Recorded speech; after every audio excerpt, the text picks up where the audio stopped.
Hello everybody, please welcome to my channel Jayahankar Boro Legal Forum. আজি মই আপোনালোকৰ সন্মুখত এটা পলিটিক্যাল ডিসকাশন কৰিম বুলি ভাবিছোঁ। তাৰ আগতে এই ভিডিঅ'টো অকমান শুনকচোন বাৰু। আজবাৰীত ৩,৬০০ বিঘা, উমৰাংচাউত ৯,০০০ বিঘা, নালপাৰা বেলতলা এতিয়া খিলঞ্জীয়া মানুহৰ মাটি বিজেপি চৰকাৰে বিক্ৰী কৰিবলৈ বিচাৰে। তাৰ বাবে উদ্যোগ বহাবলৈ। ঠিক আছে, অসমত উদ্যোগ লাগে, কিন্তু খিলঞ্জীয়া জনগোষ্ঠীৰ মানুহৰ মাটি কিয়?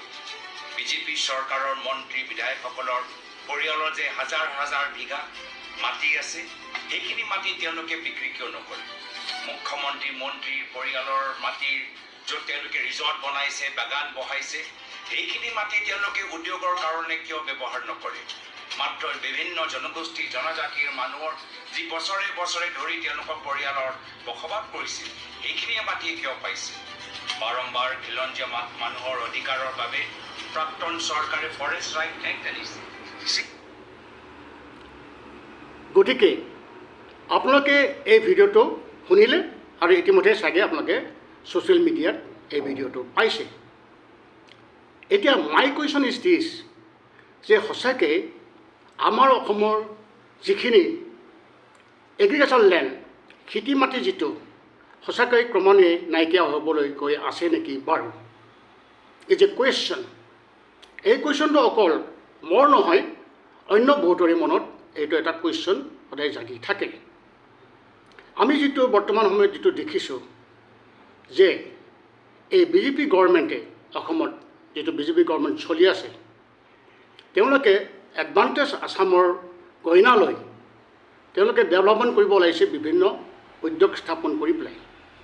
তাৰ কাৰণে তেওঁলোকে আমি যিটো ৰিপৰ্টেডলি যিটো আমি পাইছোঁ, তেওঁলোকে ট্ৰাইবেল বেল্ট এণ্ড ব্লকত তেওঁলোকে মাটি ৰিকুৱেশ্যন কৰিবলৈ গৈ আছে।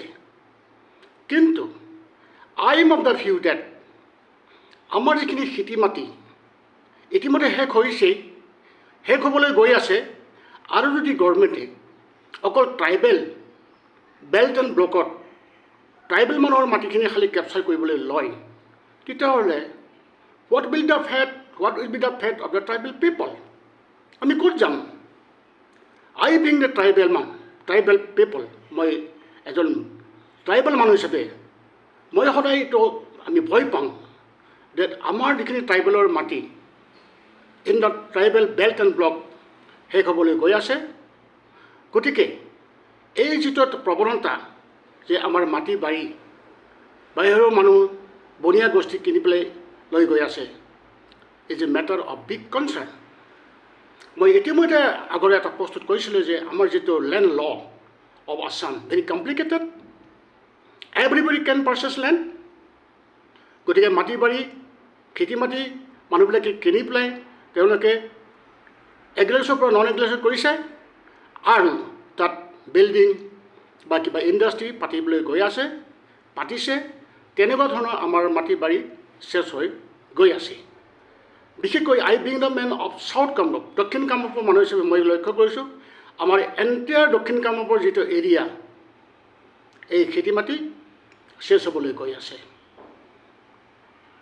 যিটো বাহিৰৰ বনীয়া গোষ্ঠী বা আমাৰ অসমৰে যিখিনি গোষ্ঠী টকা থকা যিখিনি মানুহ আছে, তেওঁলোকে মাটি কিনি চাৰিওফালে কেপচাৰ কৰি আছে, আৰু আমাৰ যিখিনি দুখীয়া মানুহ, আমি দুখীয়া মানুহখিনি মাটি বিক্ৰী কৰি কৰি আমি পিছুৱাই গৈ কোনোবা এটা ঠাইত আমি সৰুকৈ এটা জুপুৰি বান্ধিবলৈ আছোঁ।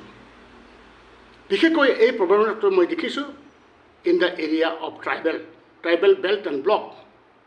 গতিকে আমি এইটো লক্ষ্য কৰিছোঁ যে গভৰ্ণমেণ্টে মাটি কেপচাৰ কৰিবলৈ গৈ কিছুমান আন্দোলনকাৰীৰ সন্মুখীন হ'ব লগা হৈছে। আই ফিল ভেৰি প্ৰিটি। পৰ্বতচৰাত যেতিয়া আমি বড়ো মানুহখিনি যেতিয়া তাত আমি আন্দোলন কৰিছোঁ, পুলিচে যেনেকৈ মাইকী মানুহ হওক, মতা মানুহ হওক, ল'ৰা মানুহ হওক, যেনেকৈ টনাজৰ কৰি পেলাই তেওঁলোকক আন্দোলনকাৰীৰ ওপৰত জঁপিয়াই পৰিছে, I being a Bodo people feel very pretty. What our Bodo leaders doing? Why have they not gone to negotiate, to persuade them?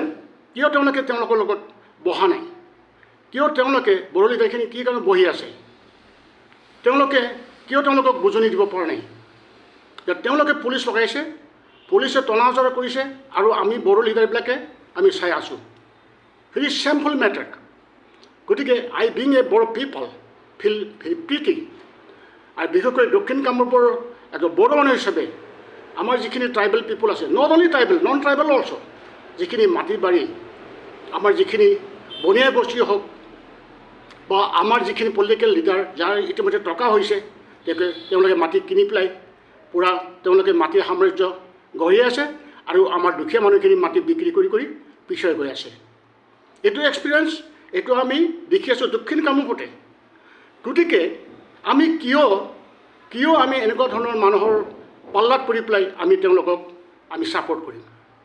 গতিকে it is our humble request to the government of Assam, please do not encroach, do not capture the land of the tribal people, আৰু tribal পিপলবিলাকক যাতে কোনো disturb নিদিয়ে। গতিকে আমাৰ মেঘালয়ৰ যেনেকুৱা ধৰণৰ মেঘালয়ৰ যিটো লেণ্ড ল' আছে, বাহিৰৰ মানুহ আহি পেলাই তেওঁলোকে তাত কেপচাৰ কৰিব নোৱাৰে। আমাৰ যদিও লেণ্ড ল' অফ আছাম সেইটো প্ৰভিজন ৰখা নাই, তথাপি যে আমাৰ ট্ৰাইবেল বেল্ট এণ্ড ব্লকত কোনো বাহিৰা মানুহ যাতে সোমাব নোৱাৰে আৰু গভৰ্ণমেণ্টে যাতে ট্ৰাইবেলৰ মাটি বাৰী কাঢ়ি পেলাই তাত ডেভেলপমেণ্টৰ নামত মাটি বাৰী কাঢ়ি নলয়, এইটো আমাৰ ৰিকুৱেষ্ট থাকিব। বহু ধৰণৰ কথা আছে ক'ব লগা। গতিকে এইখিনি কথা মই গভৰ্ণমেণ্টৰ কাণত পৰিব বুলি ভাবি এইখিনি কথা মই ব্যক্ত কৰিলোঁ। Thank you very much.